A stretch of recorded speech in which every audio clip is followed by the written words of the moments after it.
chocolate sugar cookies. Plain and with chocolate frosting, these are soft and chocolatey and rich. You're going to love them.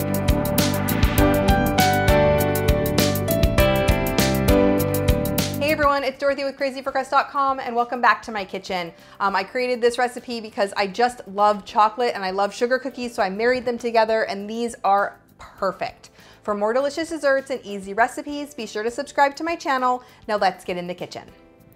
To this large bowl, I've added 3/4 of a cup of unsalted softened butter and 3/4 of a cup of granulated sugar. And you're just gonna cream that together with a hand or a stand mixer until it's nice and fluffy. This will take a minute or two, depending on what kind of mixer you're using. And to that, you're gonna add 1 large egg along with 1 large egg yolk. That egg yolk makes them nice and chewy. And add 1/2 teaspoon of salt, 1/2 teaspoon of cream of tartar, 1/2 teaspoon of baking soda, and a teaspoon of vanilla extract. Then you're just gonna mix that together until it's nice and combined. And once that's mixed together, we're gonna add the chocolate. So I'm adding 1/3 of a cup of unsweetened cocoa powder to this.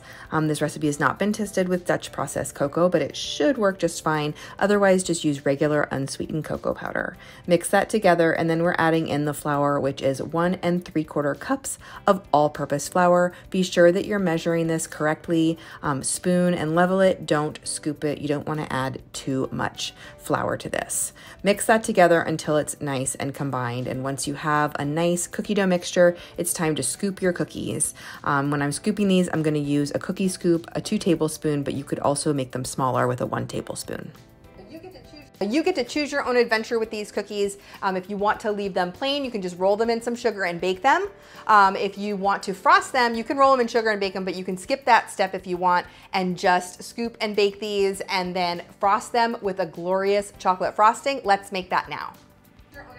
The frosting has 4 tablespoons of softened unsalted butter, along with 2 tablespoons of cocoa powder and 1 1/4 cups of powdered sugar.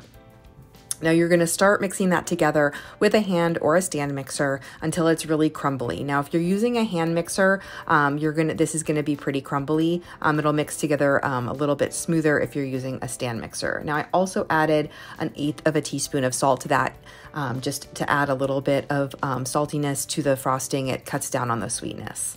Then you're gonna add a teaspoon of vanilla extract, and you'll start with a tablespoon of milk. And go ahead and mix that together. It'll be nice and thick, and it'll finally eventually come together kind of like a frosting. Now you want this to be spreadable, so you can add up to another tablespoon of milk just until it gets to the perfect consistency that you want for spreading on your cookies. And once that's complete, then it is time for to frost the cookies if you're doing that, and then go ahead and just make sure the cookies are cool, frost the cookies, and then add sprinkles, of course. You can see how soft and pillowy these are. This is my favorite sugar cookie recipe, just turned chocolate. So if you love chocolate, you're going to love them. Leave me a comment and let me know what other kinds of cookie recipes you want to see, and keep watching for even more, yep, you guessed it, cookies.